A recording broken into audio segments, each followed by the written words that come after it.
Hey guys, welcome to I'm Kovic. And I'm Bruce Greene. And depending how you made it out of Black Friday, you're either enjoying all your new gadgets that you bought for yourself, or you're in a hospital somewhere waiting for your ribs to fuse back together. Maybe both, actually. You may never be able to eat meat again, but at least you got that sweet PS4 bundle, baby. God bless you, America. That's really true. We love you. But that fist fight in the parking lot is not the only part of the holiday combat.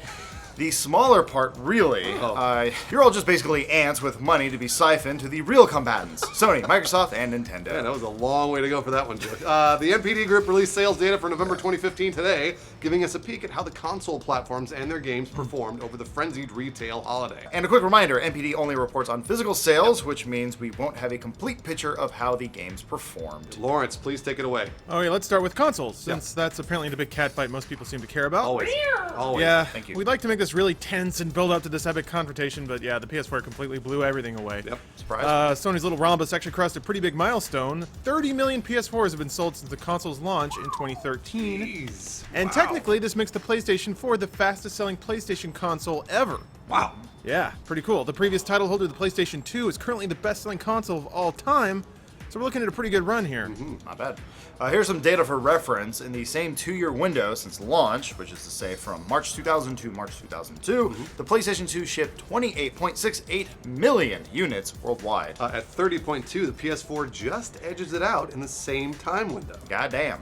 Yeah. Granted, there are some caveats there. The PS2 wasn't available worldwide until December 2000, and we're comparing shipped numbers with sales numbers. Okay, still, this is an incredible statement of health for gaming in general. Congrats, Sony. Don't spend all that money on another game from David Cage. Too late. Oh, they already did that. Look at that. Too bad. You can interact with people and talk to them. The Xbox One also did pretty well, right, Lawrence? Well, at least that's what Microsoft says, and they're not very likely to say their own console sucked ass. The only concrete statement we can get about the console's performance is that it, quote, drove record Xbox One sales in the US, as reported by Xbox Wire, which is the official Xbox blog.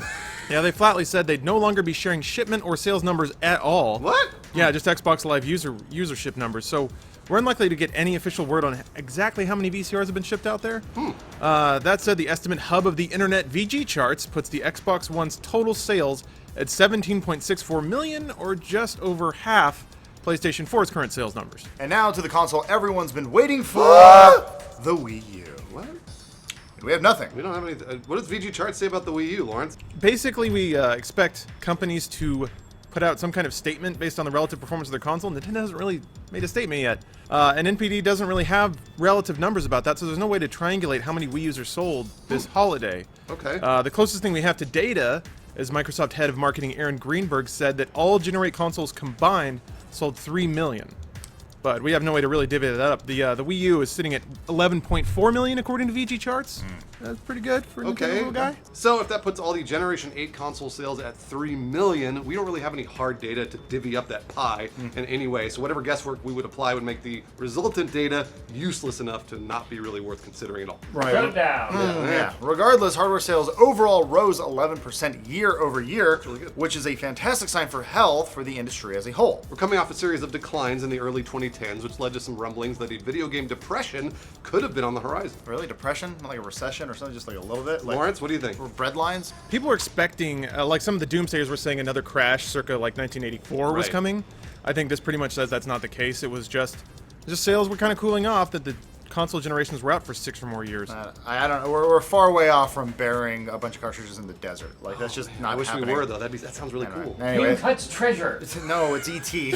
So let's move on to the reason for all the beatings, the actual video games. Yes, please. So Call of Duty Black Ops 3, there's up to 3 now, took the trophy in November, beating out heavy hitters like Fallout 4 and Star Wars Battlefront. Yeah, NPD analyst Liam Callahan directly says that Black Ops 3 sales are already exceeding Advanced Warfare sales, so we might be looking at a rally back for the series that has seen decreased sales in recent years. The kids want Fallout 4 took the silver, but again, remember these are physical sales only. We don't know how these things are doing digitally. Right.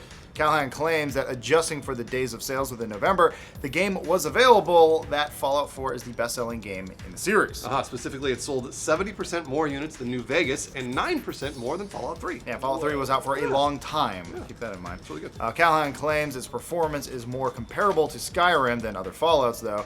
Again, no exact numbers on what that means. Also, doesn't Callahan sound like a hard-boiled noir detective, Lawrence? Damn it, Callahan, you're a loose cannon! I need those PlayStation 4s on my desk by morning! I mean, we're trying to make this cool, but it's really not cool at all. It's not at all. This is just sales numbers of little toys. The bronze goes to Star Wars Battlefront. Turns out a lack of maps and a bunch of angry people on Reddit couldn't keep the game out of the top 3. And this is even before the Star Wars movie's out. Oh yeah, imagine what that's going to do next week. Yeah. So it's going to be really interesting to see how it does in December, though, since word of mouth may mitigate the sales spike it could see once The Force Awakens does hit theaters, which, well, apparently tickets for that are already selling into 2016. So good luck with that one, Are they kids. really? For real? That's a real thing? That's a real thing. Well, I'm glad I got my tickets. Our buddy Callahan also weighed in on the Battlefront performance, saying that it had the best first month sales for any Star Wars game, exceeding Star Wars Force Unleashed by 21%. Not bad. Yeah. We're going to pat ourselves on the back here for reporting on that 2.5 weeks ago. Lawrence, nice job on that one. Take that, Callahan! You're losing your edge! Coming for you, Callahan. Called it. Running on down the list, we mostly have evergreen holdovers from earlier in the year. Running 4th through 6th, we've got Madden NFL 16, NBA 2K16, and FIFA 16. Turns out people like the sports games. They always do. 7th goes to Need for Speed, the reboot of the series that dates all the way back to 1994. I actually did not know this game came out. The only console exclusive on the entire list ranks in at number 8, Big Daddy Halo 5. It makes me sad because the game's actually really good. I still play it every day. You play it every day? Ubisoft made the list with Assassin's Creed Syndicate and Just Dance 2016, which rounded the list at 9th and 10th respectively. Lawrence, what's the biggest notable exception here? It's the other exclusive, Rise of the Tomb Raider. Oh, yeah. It didn't place. Kind of sucks for our favorite British archaeologist. The game's really good, but given the low install base of the Xbox, probably couldn't make much of a dent in the top 10. Didn't have really the brand power of Halo either. It'll get a few more swipes at the sales, though. Game releases for Windows in Q1 2016 and Q4 2016 for PlayStation 4. Right. So it's got a couple more chances to recoup its numbers. Right.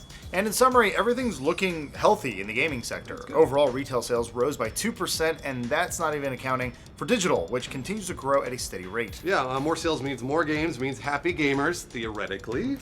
I mean, but it's good for us when things are selling well. Yeah, we know you guys will prove us wrong in the comments, though, so why don't you scroll down and tell us exactly why everything is shitty, we're bad at our jobs, and we should all just be mad at video games. Yeah?